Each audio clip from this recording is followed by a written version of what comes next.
ले लो दुआएं माँ बाप की हो, ले लो दुआएं माँ बाप की, से उतरेगी कचरी पाप की, ले लो दुआएं माँ बाप की।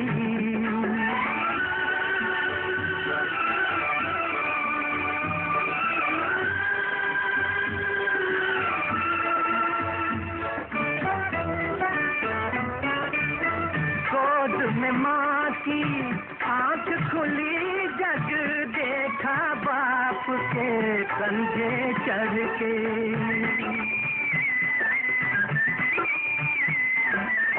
गोद में माँ की आँख खुली, जग देखा बाप के कंधे चढ़ के।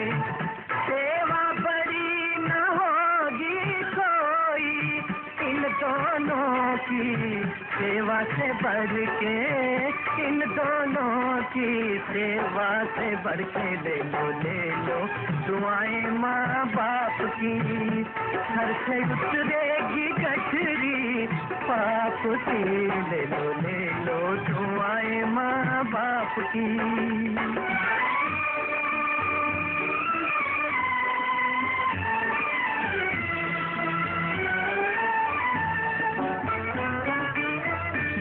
सहना माँ बाप की खातिर फर्ज तो है, एहसान नहीं।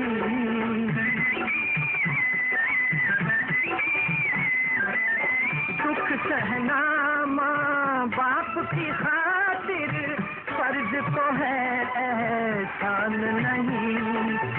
कर्ज है इनका तेरे सर पर, भिक्षा या कोई दान नहीं हो, भिक्षा या कोई दान नहीं।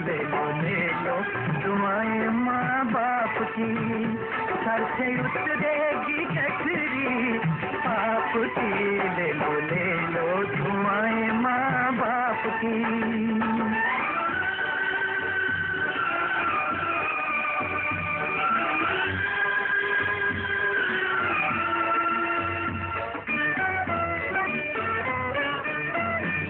पिता के चरण छुए जो, चार धाम तीरथ फल पाए।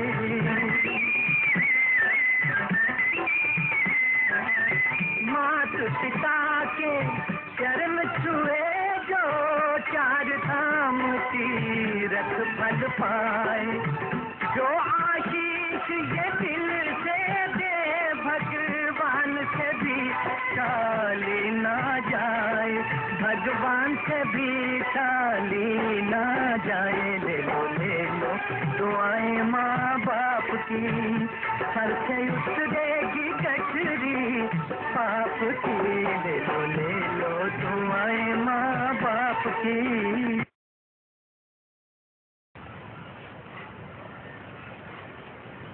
आज है 10 अगस्त 65 की तारीख का। रिकॉर्ड चला है हमारे तीर्थ न्यारे।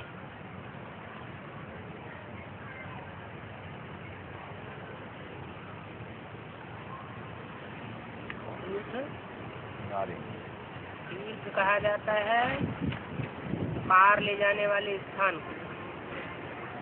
तीर माना किनारा और थ माने स्थान, अर्थात एक किनारे लगाने वाला स्थान।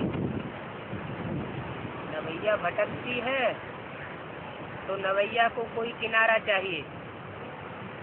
तूफान लगता है तो नवैया भटकती है। ये है जीवन रूपी नवैया, शरीर रूपी नवैया कहो, क्योंकि जब तक शरीर है और शरीर में बैठने वाली आत्मा है, तो आत्मा है बिठैया, शरीर है नवैया। और ये शरीर रूपी नवैया विषय वैतरणी नदी में पड़ी हुई है। इसको ठिकाने लगाने वाला खिवैया जब आता है तो एक किनारे लगा देता है। तो वो हमारे तीर्थ न्यारे हैं। दुनियावी तीर्थ मिसल नहीं, फूल नहीं है। ओम शांति। मीठे मीठे बच्चे पास्ट के सत्संग और अभी के सत्संग के अनुभवी बने। पास्ट में कौन सा सत्संग था? पास्ट में जो भी सत्संग था वो चितमानी गुरुओं के द्वारा सिखाया हुआ सत्संग था। लेकिन नाम रखते हैं सत्संग और धक्के खिलाते रहते हैं, तो वास्तव में सत्संग नहीं हुआ, लत्संग हो गया।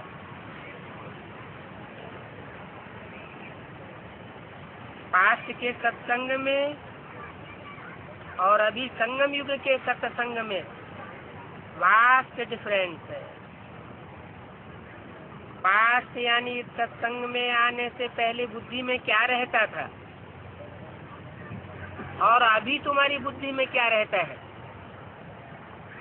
पहले बुद्धि में रहता था अमरनाथ की यात्रा करें, अभी बुद्धि में बैठा है कि भगवान कोई पहाड़ों पे नहीं बैठा हुआ है, भगवान तो ऊंची स्टेज वाला है, वो ऊंची स्टेज में रहता है। इसलिए शिव के मंदिर सदैव ऊंचे स्थान पर बनाए जाते हैं।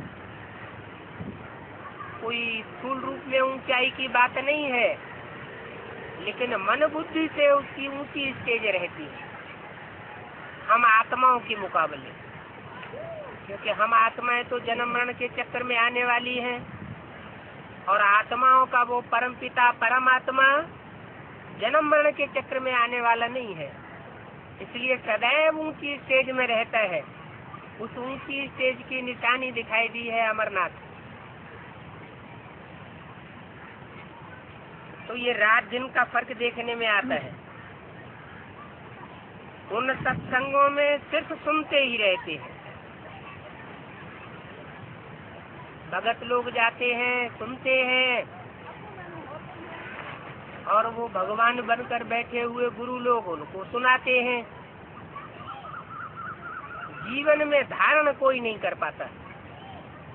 जैसे सत्यनारायण की कथा सुनाते हैं। अब गीता में तो अर्जुन से भगवान ने कहा है कि अर्जुन, तू नर वेश में है, मैं नर को नारायण बनाने के लिए आता हूँ।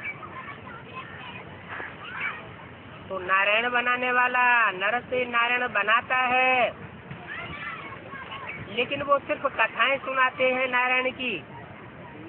उस सत्यनारायण की कथा में लीलावती, कलावती, लकड़हारे की कथा तो होती है, लेकिन सत्यनारायण की कथा कोई भी नहीं सुनाते। तो असली सुनाना, असली सुनना और असली गुणना, जीवन में धारण करना और वैसा बनना, ये अभी परमपिता परमात्मा आकर के सिखाए रहे हैं कि हे बच्चों, अभी तुम नर रूप में हो, मैं तुम नर को नारायण बनाने के लिए आया हुआ। ये बुद्धि में तुम्हारी एम ऑब्जेक्ट रहता है। जैसे उन स्कूल कॉलेजेस में भी बुद्धि में एम ऑब्जेक्ट रहती है कि डॉक्टरी की पढ़ाई पढ़ रहे हैं तो हम सर्जन बनेंगे, वकालत की पढ़ाई पढ़ रहे हैं तो हम वकील बनेंगे। ऐसे ही परमात्मा आकर जो पढ़ाई पढ़ाते हैं उसमें नर से नारायण बनाने की शिक्षा दी जाती है, अर्थात मनुष्य को देवता बनाने की शिक्षा दी जाती है। मनुष्य देवता कैसे बने? जब उसके कर्म सुधरे तो देवता बने, और मनुष्य के जब कर्म बिगड़ते हैं तो मनुष्य रूप में वो राक्षस हो जाता है। तो मनुष्य ही देवता बनता है। सत्युग त्रेता में रामकृष्ण के राज्य में वो देवताएं थे। अभी आसुरी राक्षसों का राज्य आ गया है, उसमें सब मनुष्य असुर बन चुके हैं। असुर या राक्षस उनको कहा जाता है जो दूसरों को तन से, मन से, धन से दुख ही दुख देते हैं। सुख जैसे दे ही नहीं सकते, उनको कहा जाता है मनुष्य के वेश में राक्षस। ऐसे नर को नारायण बनाने के लिए अभी परमात्मा बाप आकर के ये सत्संग खोलते हैं। तुम्हारी दिल में कोई आस नहीं है, बस तुम यहाँ आते हो बाप से 2 वचन सुनने के लिए और उनको जीवन में धारण करने के लिए। उन सत्संगों में तो जाए, शास्त्रों के 2 वचन सुनते हैं, शास्त्र लिखे जाते हैं मनुष्य गुरुओं के द्वारा। मनुष्य गुरु खुद ही भिखारी है, तो भिखारी जरूर दूसरों को भिखारी ही बनावेंगे। सत्संग होते आए हजारों वर्षों से, शास्त्र सुनते आए, सुनाते आए, दुनिया नीचे गिरती चली गई। अभी परमात्मा बाप आकर के कहते हैं, बच्चे मैं शास्त्र पढ़ करके फिर तुमको नहीं सुनाता हूँ, मैं तुम्हें जो कुछ डायरेक्ट सुनाता हूँ वो शास्त्रों का सार सुनाता हूँ। तो यहाँ तुम बच्चे बैठे हो, बुद्धि में है हम आत्मा बाप दादा के सामने बैठी, और उनसे हम स्वर्ग का वर्षा लेने के लिए ज्ञान और योग सीख रहे। बाप है हमारा शिव, और शिव बाप जिस तन में प्रवेश करता है,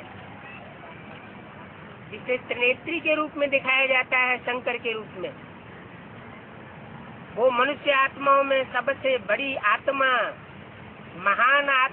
महान देवता आत्मा। इसलिए हम सब आत्मा भाइयों के बीच में वो दादा है।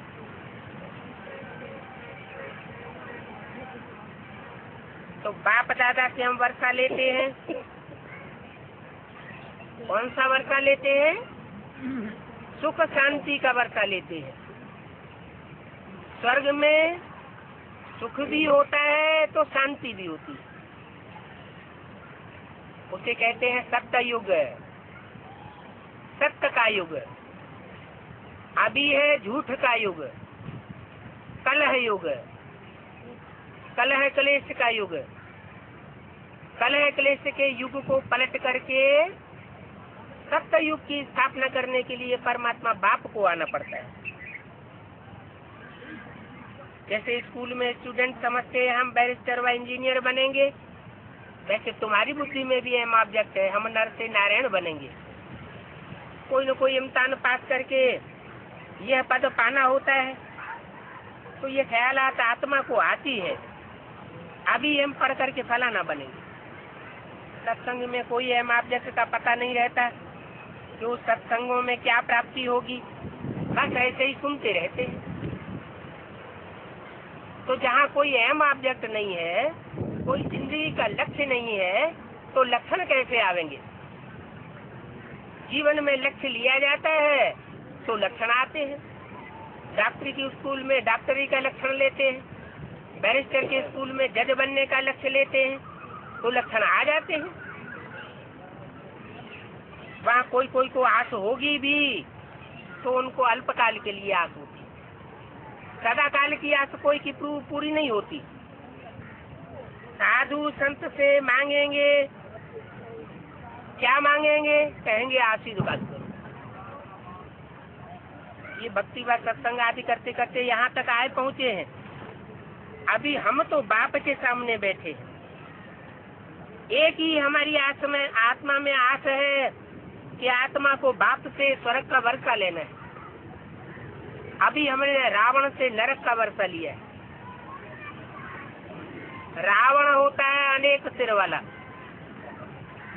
माना अनेक प्रकार की मत देने वाला। अनेक प्रकार की मतों पर चलते चलते हम नीचे गिर जाते।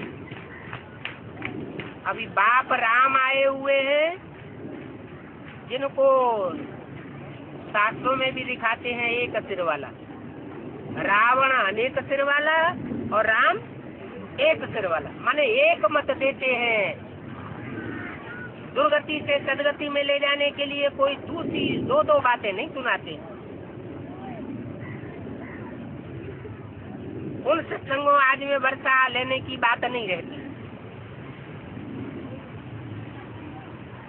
वहाँ तो बाप ही नहीं होता, गुरु होता है, वर्षा तो बाप से मिलता है। तो मैं तुम ज्योति बिंदु बिंदु आत्माओं का बाप हूँ। जैसे तुम्हारी आत्मा ज्योति बिंदु भ्रकुटी के मध्य में बैठी हुई है, उस ज्योति बिंदु आत्मा की रोशनी इन आंखों से निकल रही है। जब तक आत्मा भ्रकुटी में है, इन आंखों से रोशनी निकलती है, और आत्मा भ्रकुटी में से चली जाती है, आंखें जैसे बटन हो जाती है। तो तुम हो ज्योति बिंदु आत्मा, जिसकी निशानी तुम बिंदी या टीका मस्तक में लगाते हो। वो सत्संग वाले इन बातों को नहीं जानते।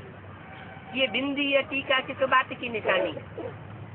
बाप आकर अभी तुम बच्चों को बताते हैं, बच्चे ये बिंदी या टीका दिखाने के लिए, दिखावा करने के लिए लगाने की जरूरत नहीं है।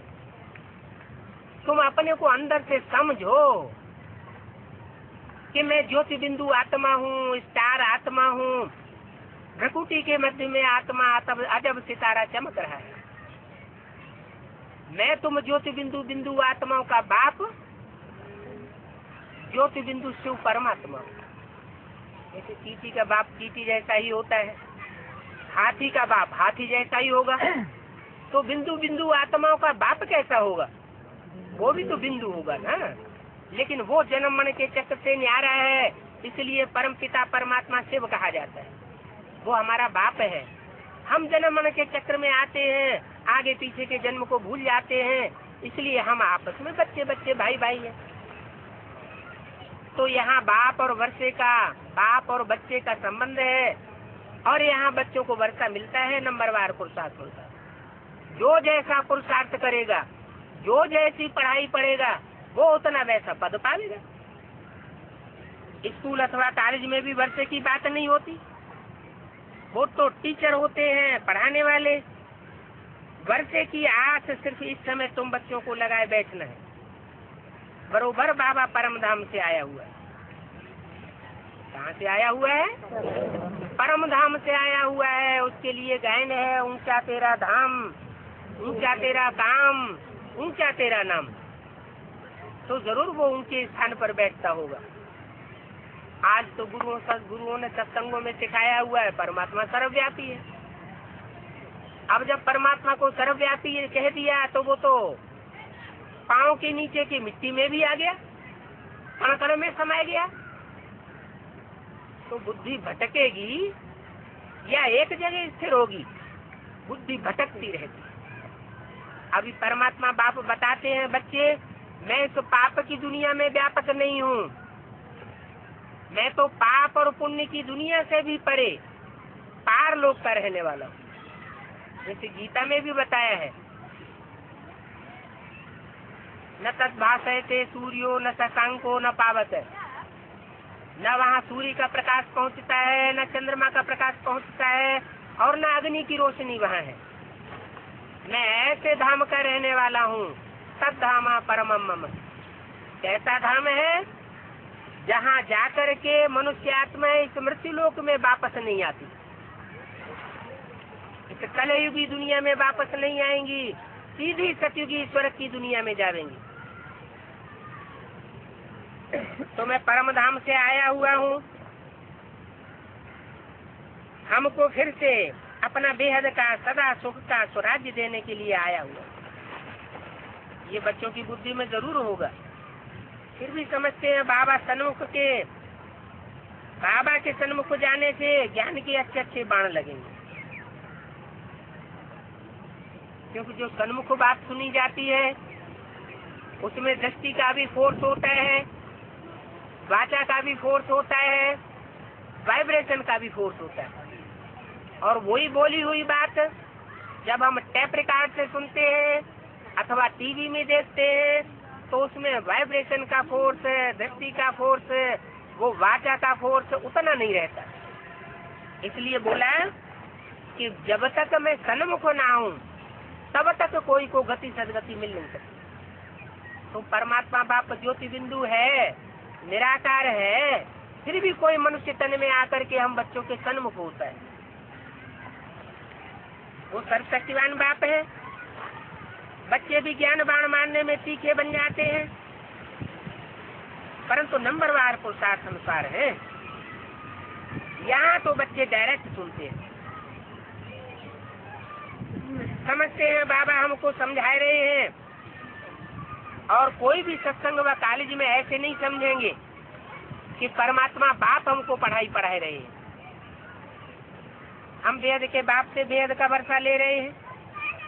ये भी तुम जानते हो, हम इस सृष्टि का चक्कर काटने के लिए आए हैं और इस चक्कर को जान गए हैं। उन सत्संगों में तो जन्म जन्मांतर है,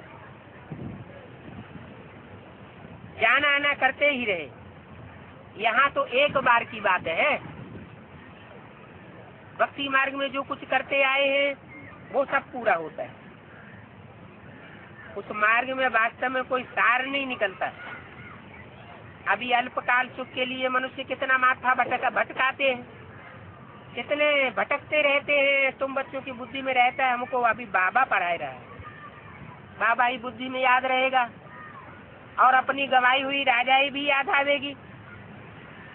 अभी हम जितना पुरुषार्थ करेंगे, बाबा की याद में रहेंगे और ज्ञान की धारणा में रहेंगे, औरों को भी ज्ञान की धारणा करावेंगे, उतना ही ऊंच पद पावेंगे। तो ये पुरुषार्थ करना होता है। क्या क्या पुरुषार्थ करना होता है? पहला पुरुषार्थ है बाप को याद करने का, दूसरा पुरुषार्थ है बाप से ज्ञान सुनने का, तीसरा पुरुषार्थ है जो सुना हुआ ज्ञान है वो दूसरों को सुनाने का, और चौथा पुरुषार्थ है जीवन में सुने हुए ज्ञान की धारणा करने का। ये 4 सब्जेक्ट है ईश्वरीय ज्ञान के। ये तो हर एक की बुद्धि में है, फिर भी बाप बैठे बच्चों की बुद्धि को रिफ्रेश करते हैं। तुम देखते हो हमारे सन्मुख बेहद का बाप समझा रहे हैं, एक तन के द्वारा समझा रहे हैं। उनको अपना तन तो है ही नहीं। शिव के मंदिर देखने जाते हैं तो शिव के मंदिर में तो शिव ज्योति बिंदु रखा हुआ है, माना लिंग रखा हुआ है। वो बिंदु का ही बड़ा आकार शिवलिंग बना के रख दिया है। उससे साबित होता है उसको हाथ पांव नाक आँख कान नहीं है। इसलिए भक्ति मार्ग में कहते हैं तुम्हारे हाथ पांव नहीं है फिर भी तुम चलते हो, तुम ही सारा कार्य करते हो। बिनु पग चले सुने बिनु काना, करे बिनु कर्म करे विधि नाना, आनन रहित सकल रस भोगी, बिनु वाणी वक्ता बड़ जोगी। ऐसे कहते हैं ना। तो वो निराकार होते हुए भी इस शक्ति पर आकर कोई मनुष्य तन में प्रवेश करता है। वो कौन से मनुष्य होते हैं? वो वही मनुष्य होते हैं जो नर से नारायण बनते हैं, नर से राम बनते हैं अथवा कृष्ण बनते हैं। उन्हीं राम और कृष्ण के तन में परमात्मा बाप आकर के हम बच्चों को पढ़ाई पढ़ाता है। उनका नाम रखता है प्रजापिता ब्रह्मा। इनको दादा ही समझेंगे। शिव बाबा इनमें प्रवेश कर हमको पढ़ाते हैं। इनमें प्रवेश कर बाप और दादा में। बाप है राम बाप और दादा है कृष्ण बच्चा। तो कृष्ण बच्चे की ही सोल जो सतयुग के आदि में नारायण बनती है, कलयुग के अंत में आकर के बूढ़ा मनुष्य बन जाता है। उस बूढ़े मनुष्य के तन में आके परमात्मा बाप ब्रह्मा का पाठ बजाता है। ब्रह्मा अर्थात बड़ी माँ। लाजमी है कि माँ होगी तो बाप भी होगा, इसलिए नाम दिया है प्रजापिता ब्रह्मा। तो शिव बाबा इनमें प्रवेश कर हमको पढ़ा रहे हैं। तुम जानते हो पहले हमारी बुद्धि में ये बातें नहीं थी। हम भी सत्संग तो बहुत करते थे, परंतु कभी ये ख्याल में भी नहीं आता था कि परमपिता परमात्मा आकर हमको ब्रह्मा द्वारा पढ़ाते हैं या कभी पढ़ाया होगा। अभी हमने बाप को जाना है, नई दुनिया स्वर्ग का राज्य फिर से हमको याद आता है, अंदर में हमारे खुशी रहती है। वेद का बाप जिसको भगवान कहते हैं वो हमको पढ़ाए रहे हैं। बाबा पतित पावन तो है ही, फिर टीचर के रूप में बैठ हमको पढ़ाई भी पढ़ाए रहे हैं। क्या 2 काम बताए परमात्मा के। एक तो आकर के ज्ञान सुना करके पढ़ाई पढ़ाते हैं, और दूसरा पतितों को पावन बनाते हैं। ऐसे नहीं पढ़ाई पढ़ा करके सीधे चले जाएं, उससे काम पूरा हो जाए, ऐसे थोड़े कहते हैं हे भगवान आओ हमको ज्ञान सुना कर चले जाओ। ये ज्ञान नहीं है, परमात्मा का तो ज्ञान है, हे पतित पावन आओ और हम पतितों को आकर के पावन बना कर जाओ। तो बाबा पतित पावन तो है ही, फिर टीचर के रूप में हमको पढ़ाए भी रहा है। इस दुनिया में कोई भी इस ख्यालात से नहीं बैठते होंगे कि हमको बाप टीचर बन के पढ़ाई पढ़ाए रहा है। तुम बेहद बाप की याद में बैठे हो, अंदर में तुम्हारी समझ है हम आत्माएं अब 84 जन्मों का पूरा पाठ बजाए करके वापस जाते हैं। हमारा 84 का चक्कर पूरा हुआ, अब 84 के चक्र को पूरा करके हम सतयुग के नए जन्म में आने वाले हैं। फिर स्वर्ग में जाने के लिए हमको बाप अभी राजयोग की शिक्षा भी दे रहे हैं। कौन सा योग की शिक्षा दे रहे हैं? इस योग में राग भरा हुआ है। क्या राग भरा हुआ है? कि नर से नारायण कैसे बनते हैं। कहते हैं गीता में भी राजयोग की शिक्षा है। भगवान ने आकर के कृष्ण अर्जुन को राजयोग सिखाया था, लेकिन उसमें तो उन्होंने कृष्ण का नाम डाल दिया। वास्तव में कृष्ण तो साकार का नाम है। साकार को सारी दुनिया नहीं मानती, सारी दुनिया तो निराकार परमेश्वर को मानती है। अगर गीता में उस निराकार का नाम होता तो सारी दुनिया गीता को मानती, समझती कि गीता है सर्वधर्मों का माई बाप।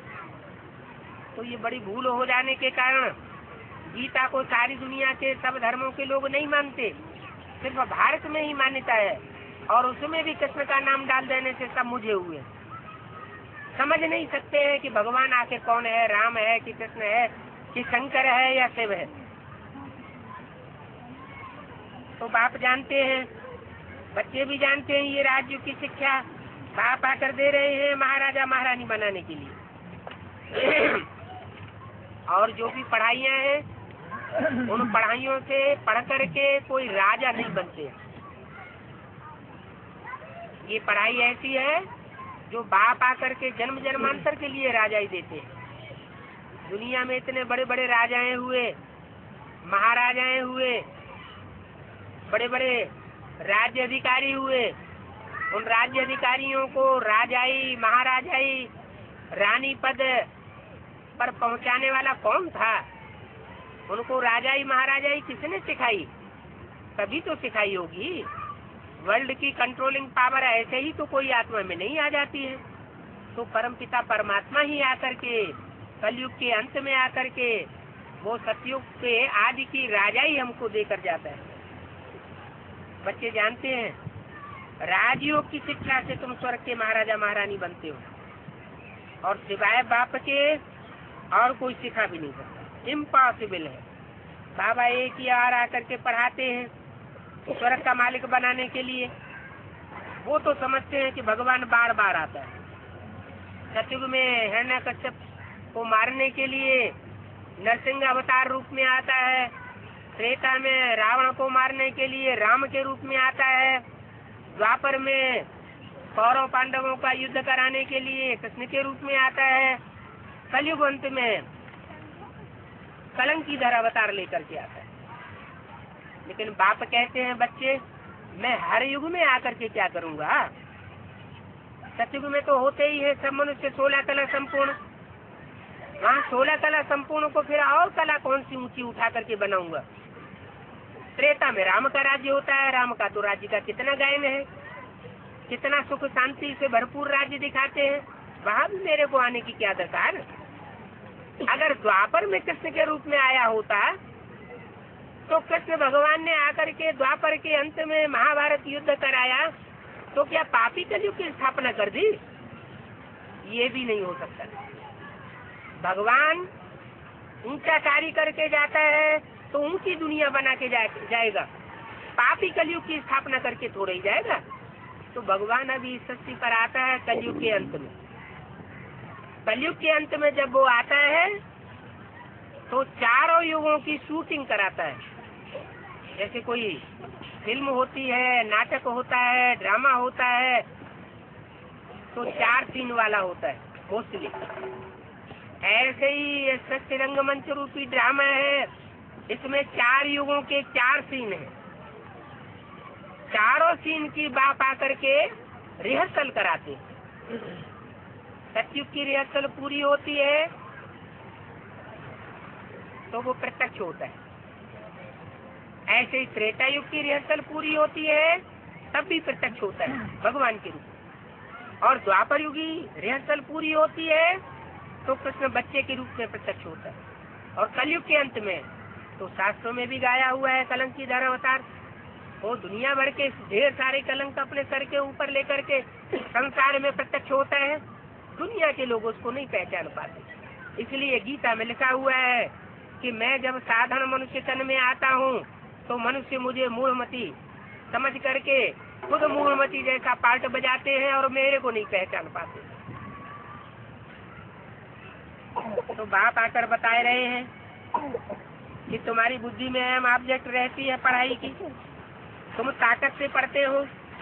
अभी तुम मीठे बच्चों की बुद्धि में है कि हम देखो कहाँ बैठे।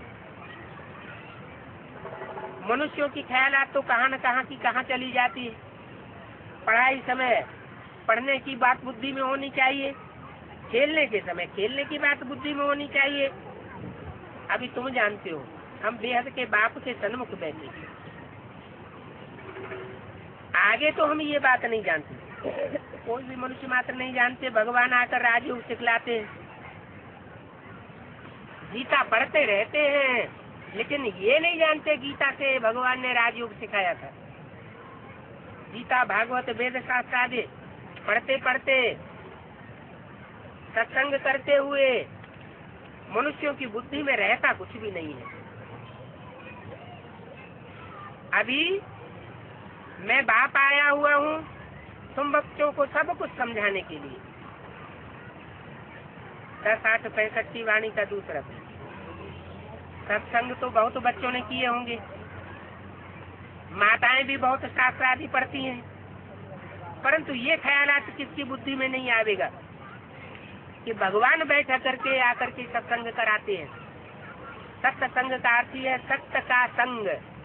इस दुनिया में तो सब झूठे हैं, कोई सच्चा नहीं है, तो सत्संग कैसे हुआ? भगवान बाप ही आकर के सच्ची पर सच्चा सत्संग सिखाता है।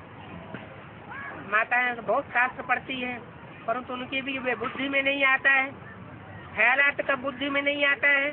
अभी तुम बच्चों ने समझाया, जन्म जन्मांतर हम भक्ति करते आए, ये ज्ञान बाप के सिवाय और कोई नहीं दे सकता। जब तक बाप ना आए तब तक विश्व के मालिक पने का वर्षा कोई को मिल नहीं सकता। भले इस दुनिया में हिटलर हुए, नेपोलियन हुए, मुसोलिनी हुए, उन्होंने बहुत आकांक्षा की हम सारे विश्व के ऊपर राजाई प्राप्त करें, लेकिन बाहुबल के आधार पर कोई भी दुनिया में राजाई नहीं कर सकता। ये नियम बना हुआ है। बाप ही आकर के जब राजयोग सिखाते हैं तो राजयोग बल से मनुष्य विश्व की बादशाही पाते, जिसका शास्त्रों में वर्णन है। शंकर जी को विश्वनाथ की उपाधि दी हुई है, सारे विश्व का नाथ। उनकी यादगार में झंडा भी बनाते हैं, विश्व विजय करके दिखलावे, तब हो वे प्रणपूर्ण हमारा झंडा ऊंचा रहे हमारा। वास्तव में जो झंडे में 3 कपड़े हैं वो ब्रह्मा, विष्णु और शंकर इन त्रिदेवों की यादगार है। शरीर को ही कपड़ा कहा जाता है। उन 3 शरीर रूपी वस्त्रों की यादगार में जो तिरंगा झंडा आज भारत में बनाते हैं, वो तिरंगा झंडा कोई कागज का झंडा, कपड़े का झंडा विश्व के ऊपर विजय प्राप्त करना नहीं सिखाता है। ये तो 3 विशेष श्रेष्ठ मनुष्य आत्माएं हैं, देव आत्माएं हैं, जिन्होंने सारे विश्व के ऊपर राजयोग बल से राजाई प्राप्त की थी, सारे विश्व के ऊपर कंट्रोल किया था। तो विश्व के मालिक पने का वर्षा कैसे मिलता है? वो तुम्हारी बुद्धि में, किसकी बुद्धि में नहीं आता है। हम भगवान के बच्चे हैं, वो भगवान हमारा स्वर्ग का रचयिता है। अंग्रेजों में हेवनली गॉड फादर कहा जाता है। तो जब बाप हमारा स्वर्ग का रचयिता है, हेवनली गॉड फादर है, तो फिर हम नरक में क्यों बैठे हैं? करोड़पति का बच्चा हो, अरबपति का बच्चा हो, तो वो पैसे पैसे के लिए मोहताज होगा क्या? हो सकता है क्या? नहीं हो सकता। वो तभी मोहताज हो सकता है जब अपने बाप से बिछुड़ जाए। तो ऐसे ही हम बच्चों को परमात्मा बाप मिला हुआ है, हमारी बुद्धि में बैठ गया है कि परमात्मा बाप हमको आकर राजियों की पढ़ाई पढ़ाए रहे हैं, लेकिन इतना होते हुए भी हम बच्चे दुखी क्यों महसूस करने लगते अपने को? कारण कि बुद्धि का जो योग होना चाहिए परमात्मा बाप के साथ, वो बुद्धि योग हमारा अभी जुटा नहीं है। माया रावण हमारी बुद्धि को बार बार फटकाए देती है, भटकाए देती है और अनिश्चय बुद्धि बनाई देती है। इसलिए गीता में भी लिखा हुआ है, अनिश्चय बुद्धि विनश्यते, निश्चय बुद्धि विजयते। तो सारा मदार हमारे निश्चय के ऊपर है। हमें स्वर्ग में क्यों नहीं होना चाहिए? इस नरक में हम दुखी होकर के क्यों बैठे हुए हैं? भगवान को ये पतित पावन कहते हैं, परंतु ये बुद्धि में नहीं आता कि हम दुख में क्यों आए हैं। क्या बाप कब बच्चों को दुख देता है क्या? भक्ति मार्ग में तो ऐसे ही कह देते हैं, तू ही सुख देता है, तू ही दुख देता है। अब भगवान बाप है, वो बच्चों को दुख देगा क्या? भगवान तो आकर के सुख की सृष्टि रचते हैं, सत्युग त्रेता की नई दुनिया रचते हैं, रामकृष्ण की दुनिया रच करके जाते हैं। वो कोई दुख की दुनिया रच कर नहीं जाते। बाप सृष्टि रचते हैं तुम बच्चों के लिए।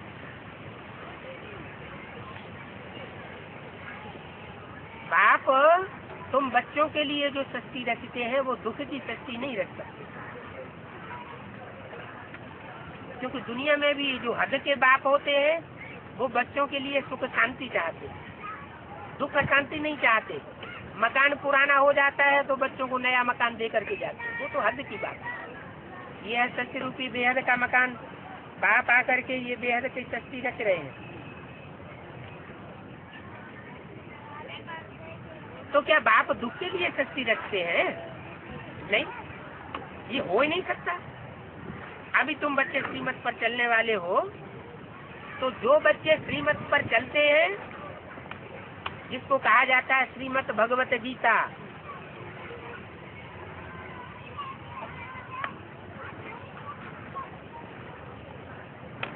उस भगवान के मत को बताने वाली श्रीमत भगवत गीता भगवान खुद आकर के मुख से सुनाते हैं, तब सारी सृष्टि का कल्याण होता है। कल कहाँ भी दफ्तर में व धंधे आदि पर बैठे हो, परंतु बुद्धि में तो है कि हमको पढ़ाने वाला भगवान है, तो बुद्धि में जरूर आता है। बुद्धि में आएगा तो याद भी आएगा। तो बाप कहते हैं बच्चे मुझे याद करो, मेरा नाम का जाप करने की दरकार नहीं है, मैं क्या काम करके जाता हूँ उस मेरे काम को याद करो। काम के आधार पर भगवान के अनेक प्रकार के नाम दिए हुए हैं, तो नाम की इतनी महिमा होती है, नहीं तो नाम रटने से कोई फायदा नहीं होता है। हमको रोज सवेरे क्लास में जाना पड़ता है भगवान की पढ़ाई पढ़ने के लिए।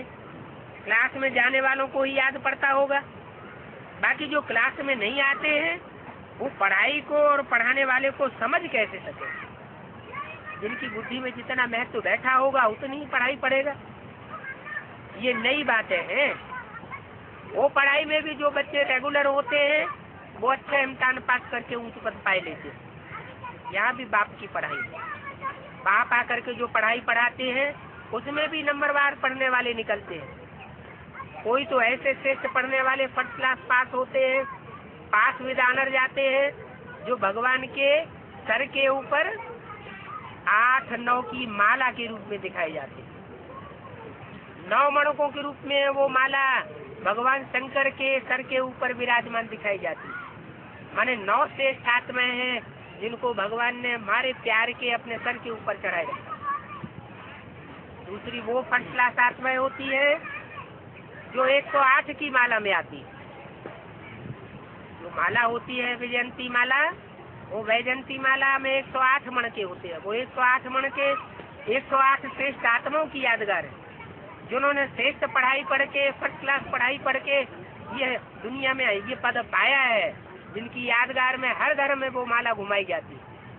हिंदू हो, मुसलमान हो, सिख हो, ईसाई हो, यहूदी हो, सब धर्मों में वो 100 की माला घुमाई जाती है। इसके बाद फिर होती है 1008 की माला। कहते भी है श्री श्री 1008 सतगुरु जी महाराज। तो वो तो गुरु ने टाइटल रखा लिया है, वास्तव में है तो भगवान की बात। जो 1000 आत्माएं भगवान की विशेष सहयोगी बनती हैं भुजाओं के रूप में। भगवान को सहस्त्र भुजाधारी कहा जाता है, सहस्त्र बाहु भी कहा जाता है। तो वो भगवान इस धरती पर आकर के 1000 आत्माओं को अपना विशेष सहयोगी बनाता है, इसलिए 1008 की माला भी प्रसिद्ध है। फिर है 16108 जो गोप गोपियों के रूप में दिखाई जाती है, जिन्होंने गुप्त पार्ट बजाया है, गुप्त संबंध परमात्मा के साथ जोड़ा है, उनकी यादगार में वो है 16108 की माला।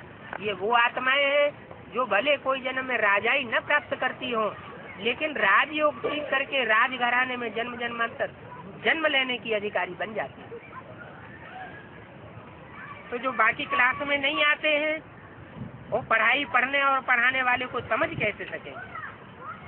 तो पढ़ाई में रेगुलरिटी और पंक्चुअलिटी ये 2 बातें जरूरी होती है। वो लौकिक पढ़ाई में भी 2 बातें जरूरी है और इस ईश्वरीय पढ़ाई में भी ये 2 बातें जरूरी है। ये नई बातें हैं जिसको तुम बच्चे ही जानते हो। बेहद का बाप जो नई दुनिया बनाने वाला है, बैठ नई दुनिया के लिए हमारा हीरे जैसा जीवन बनाते हैं। जब से माया का प्रवेश हुआ है तो माया का प्रवेश होने के कारण हम कौड़ी मिसल बन चुके हैं। कब से माया का प्रवेश हुआ? जब से इस दुनिया में द्वैतवाद शुरू हो गया, 2-2 राज्य शुरू हो गए, 2-2 मतें शुरू हो गई, 2-2 धर्म शुरू हो गए। तब से द्वैतवाद के कारण ये दुनिया कौड़ी मिसल बन गई। कब से? द्वापर युग। नाम क्या दिया? द्वैतवादी राज्य का नाम रख दिया द्वापर युग। 2 पुर, 1 पुर नहीं रह गया। माना एक की मत नहीं चलती है। सत्य को त्रेता में एक ही राजा होता था, एक ही राज्य होता था, एक ही धर्म होता था, एक ही राज्य होता था, एक ही मत होती थी, एक ही वर्ण होता था। इसलिए दुनिया में एकता थी। आज दुनिया में अनेकता क्यों भरी हुई है? क्योंकि 2-2 मठ पंथ चलाने वाले, द्वैत फैलाने वाले इब्राहिम, बुद्ध, क्राइस्ट, गुरु नानक 2500 वर्ष के अंदर इस दुनिया में आ गए और उन्होंने आकर के दुनिया को 2-2 फाड़ों में बांट दिया। तो कलाएं कम होती जाती है, मनुष्य की बुद्धि भटकती जाती है, द्वैतवाद बढ़ता जाता है, आपस में लड़ाई झगड़े बढ़ते जाते हैं। माया ऐसा खाती आती है जो हमको कुछ भी पता भी नहीं पड़ता। अभी बाप ने आए बच्चों को जगाया, क्या बच्चों को अज्ञान की नींद से जगाने के लिए बाप को आना पड़ता है। अज्ञान की नींद से आकर के जगाते हैं। वो कोई स्थूल नींद की बात नहीं है, ये अज्ञान नींद की बात है। अज्ञान की नींद में तुम सब सोए पड़े थे, जिसको मुसलमान लोग कह देते हैं कि आत्मा जब शरीर छोड़ती है तो कब्र दाखिल हो जाती है। क्या? जो शरीर छोड़ता जाता है वो कब्र दाखिल बनता जाता है, उसकी आत्मा कब्र में दाखिल हो जाती है। वास्तव में आत्मा कभी कब्र में दाखिल नहीं होती। आत्मा तो अजर हमारा चैतन्य है, वो एक शरीर छोड़ती है।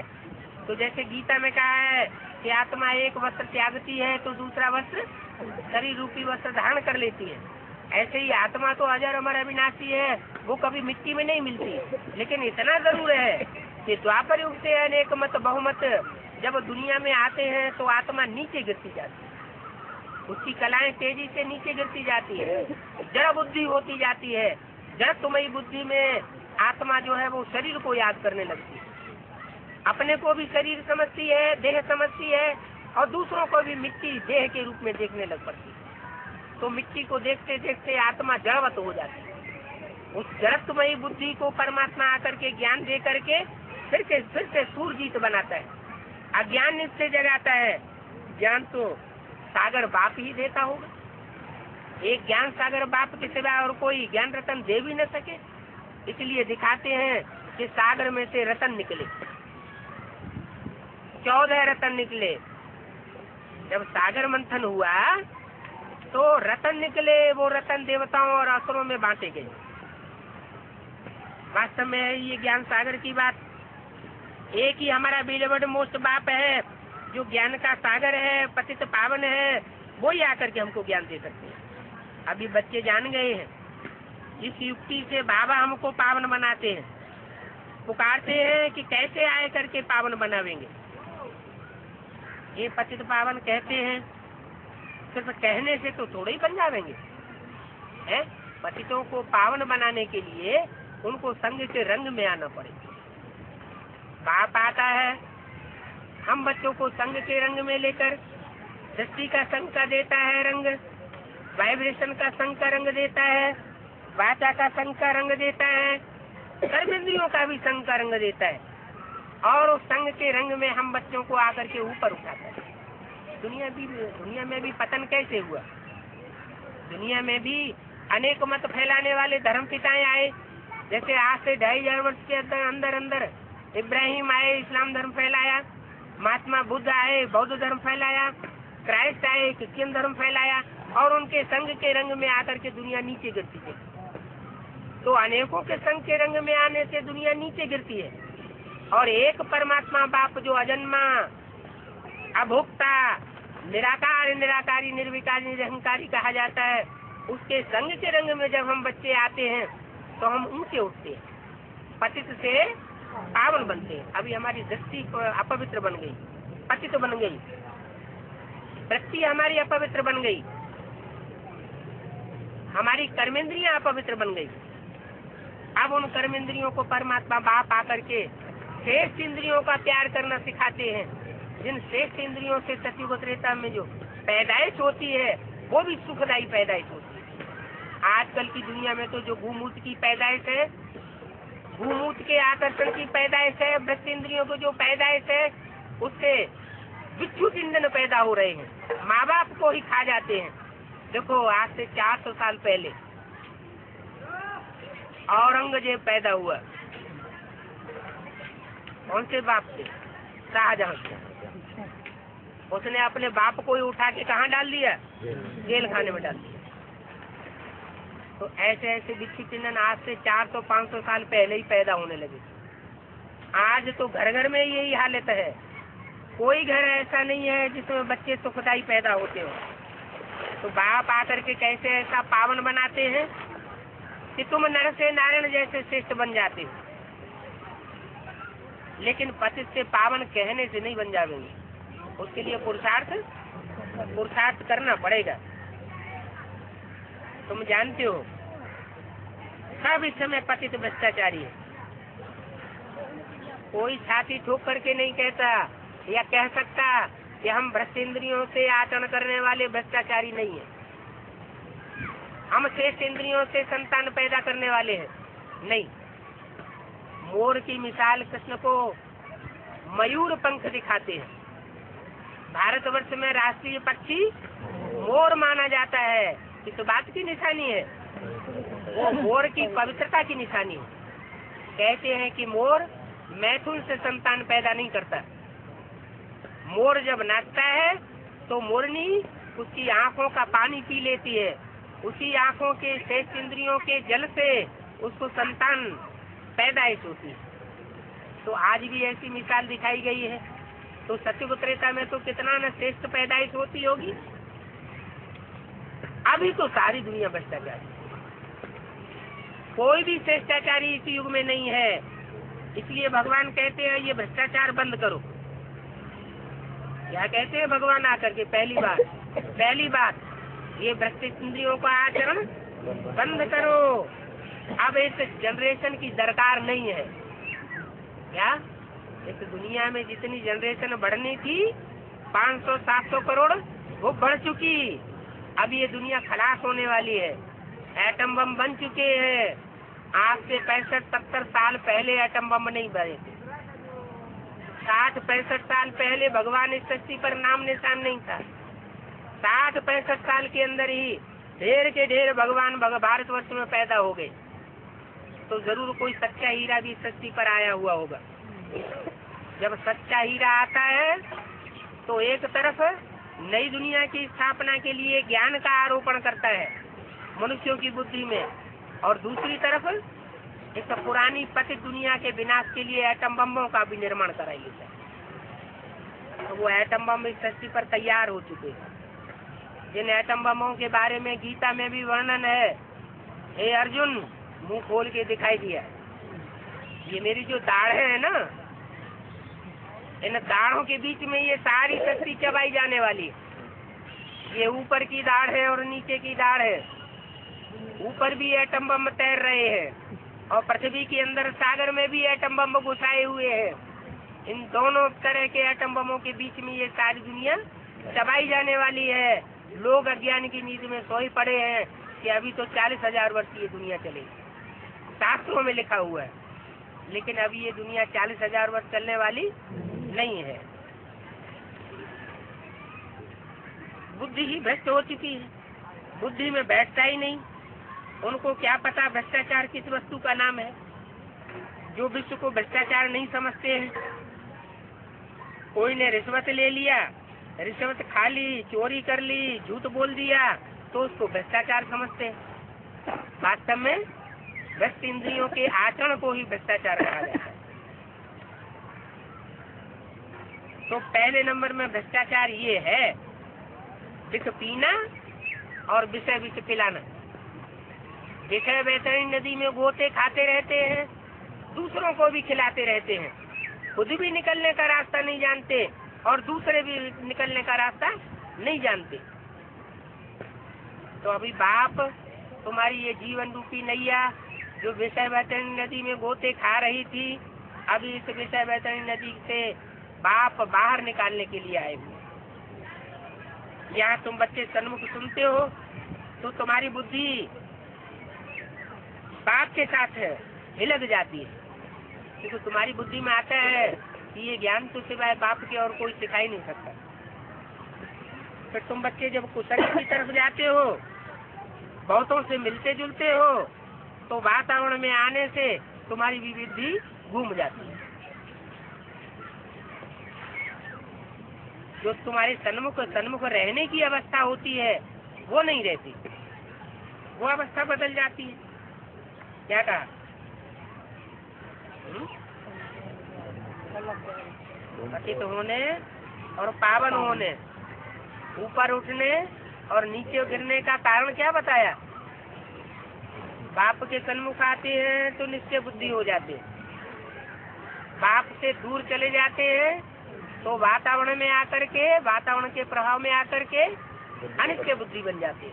कारण क्या हुआ है? एक सत्य का संग तारे और दुनिया में बाकी सब झूठे, सब मायावी रूप है। क्या? इन आँखों से जो कुछ देखते हो वो सब माया का रूप है। इसलिए तुलसीदास ने भी कहा, गो गोचर जहाँ लगी मन जाई तो सब माया जानो भाई। ये आँख इंद्रिय है ना, ये आँख की इंद्रिय जहाँ जहाँ तक जा रही है देखने में, इस आँख की इंद्रिय से जो कुछ हम देखते हैं वो सब माया का रूप है। कोई सत्य नहीं है, सब असत्य है। एक बाप जो इन आँखों से दिखाई नहीं पड़ता, जैसे हमारी आत्मा ही इन आँखों से दिखाई नहीं पड़ती, तो आत्मा का जो बाप परमपिता परमात्मा शिव ज्योति बिंदु है वो इन आँखों से कैसे देखने में आएगा? वो तो जब कोई तन में आकर के ज्ञान सुनाता है तब हमारी बुद्धि में बैठता है कि ये ज्ञान सिवाय परमपिता परमात्मा निराकार के और कोई साकार मनुष्यधारी दे नहीं सकता। तो यहाँ तुम सन्मुख आए बैठते हो तो तुमको नशा चढ़ जाता है, परमात्मा बैठ तुमको ज्ञान के बाण मारते हैं। इसलिए मधुबन की महिमा है, मधुबन में मुरलिया बाजे। कहाँ बाजे? मधुबन में बाजे। तो उन्होंने जो वृंदावन धाम है, उस वृंदावन धाम में एक बगीचा बना दिया है, उस बगीचे का नाम रख दिया है मधुबन। तो भक्ति मार्ग में तो सिर्फ यादगार बनाते हैं, यहाँ यादगार की बात नहीं है, यहाँ तो प्रैक्टिकल बातें हैं। गाते भी हैं मधुबन में मुरलिया बाजे, और मुरली तो बहुत जगह जाते हैं, परंतु यहाँ तुम सन्मुख बैठ समझते हो और दूसरों को जाए समझाते हो। बच्चों को सावधानी देते हैं कि बच्चे खबरदार रहना, कोई उल्टा सुल्टा सत्संग नहीं करना। क्या यहाँ बाप के सन्मुख आते हो, सुन करके जाते हो, तो बाहर जाकर के वही वाइब्रेशन फैलाना, दूसरों के प्रभाव में नहीं आ जाना। गुरु गुसाई आदि तुमको पुरानी पुरानी बातें सुनाते रहते हैं, डराए देते हैं और इस पढ़ाई से ही छुड़ाए देते हैं, तो तुम उनके प्रभाव में आ गए ना। बाप की बातें भूल जाते हो, फिर बाप से संपर्क भी नहीं करते हो। बाप कहते हैं बच्चे मेरे से मिलने के बाद महीने 2 महीने में मेरे को चिट्ठी जरूर लिखते रहना। अगर चिट्ठी नहीं आती है तो बाप समझेंगे बच्चा मर गया। तो ये प्रतिज्ञा करो कि हम एक सत्य बाप का ही संग करेंगे और कोई का संग नहीं करेंगे। हम एक से ही सुनेंगे और एक का ही फरमान मानेंगे। तुम सबका बाप दादा टीचर सतगुरु एक ही है। उस दुनिया से बाप अलग होता है, दादा अलग होता है, टीचर अलग होता है और गुरु अलग होता है। और यहाँ वही हमारा बाप है, वही एक हमारा दादा है, वही हमारा टीचर है, वही सदगुरु है। तो यहाँ सब नई बातें। बाप का तुम परिचय दे सकते हो, ज्ञान की बातें जानते हो, सब लेती लेती कहते आए। हम सत्य के आदि मध्य अंत को नहीं जानते। गीता में भी अर्जुन से भगवान ने बताया, हे अर्जुन तू अपने आगे पीछे के जन्मों को नहीं जानता, मैं आकर के तेरे को बताता हूँ। तो हम रचयिता और रचना को नहीं जानते थे, अभी बाप आते हैं वही आकर के समझाते हैं। इन कलयुगी गुरुओं में भी सब नंबरवार है। क्या कहा? ऐसे एक भी गुरु नहीं है जो बाप समान हो। बाप सिर्फ आकर के तुम बच्चों को बाप समान स्टेज बना करके जाता है, बाकी दुनिया में और किसी की बाप समान स्टेज नहीं बनती। इसलिए जो भी अनुष्ठान होते हैं उन अनुष्ठानों में भगवान का पूजन करने से पहले नवग्रहों का पूजन होता है, 9 ग्रहों का पूजन होता है। 9 श्रेष्ठ आत्माएं हैं, उसमें उनका पूजन मिला हुआ है। कोई के तो लाखों फॉलोअर्स होते हैं। तुम समझते हो हमारा सतगुरु तो एक ही है। यहाँ मरने आदि की बात नहीं है। यहाँ तो बाप आकर के तुमको जीते जी मरना सिखाते हैं। क्या शरीर से मरने की कोई बात नहीं है। जैसे वहाँ काशी में जाते हैं तो काशी करवट खाए लेते हैं, अंधा कुआ है उसमें नीचे खांडा लगा होता था, ऊपर से गिरते थे तो मर जाते थे, समझते थे शिव के अर्पण हो गया। यहाँ ऐसी कोई बात नहीं है, मरने मारने की कोई बात नहीं। यहाँ तो बाबा तुम्हें समझाते हैं कि तुम जीते जी मर जाओ। श्रीमत पर जो चलते हैं वो उस दुनिया से जीते जी जैसे मर जाते हैं। वो बाप तो तुम्हारा अमर है, इसलिए अमरनाथ कहा जाता है। हमारी आत्मा को भी अमर कथा सुनाए अमर बनाते हैं, अमरपुरी में ले जाते हैं और तुमको सुखधाम में भेज देते हैं। ये अब तुम बच्चे निर्वाण धाम का अनुभव करने वाले हो की वाणी का तीसरा। वहाँ मरना जीना नहीं होता है। कहाँ? बाप का जो धाम है वहाँ आत्मा के मरने जीने की बात नहीं है। आत्मा तो वैसे भी मरती जीती नहीं है, सिर्फ शरीर छोड़ती है तो कहा जाता है मृत्यु को प्राप्त हुआ, और शरीर नया चोला धारण करती है तो कहते हैं नया जीवन धारण किया। बुद्धि में रहता है हम आत्मा ये शरीर छोड़ जाकर के बाप के पास बैठेंगे, फिर जितना जिसने पढ़ा उस अनुसार वो पद पावेगा। क्या ये पढ़ाई तो परमात्मा बाप की पढ़ाई है। 16 कला संपूर्ण कहा जाता है, तो 16 कला संपूर्ण बनाने की पढ़ाई होगी। इसलिए नाम रखा हुआ है कृष्णचंद्र, रामचंद्र। काहे से मिसाल देते हैं? चंद्रमा से, क्योंकि चंद्रमा 16 कला संपूर्ण भी बनता है और चंद्रमा कलाहीन भी बनता है। तो मनुष्य आत्माएं जब कलाहीन कलयुग में बनती है तो उनकी बुद्धि में अंधेरा ही अंधेरा हो जाता है, और सतयुग के आदि में जब आत्माएं 16 कला संपूर्ण बनती है तो बुद्धि में रोशनी ही रोशनी हो जाती है। तो एक शरीर छोड़ आत्मा जाकर के बाप के पास बैठेगी, फिर जितना जिसने पढ़ा उस अनुसार पद पावेंगे। क्लास ट्रांसफर हो जाता है। जितना अच्छी रीति हम पढ़ेंगे हमारी पढ़ाई का पद इस मृत्युलोक में नहीं मिलता है।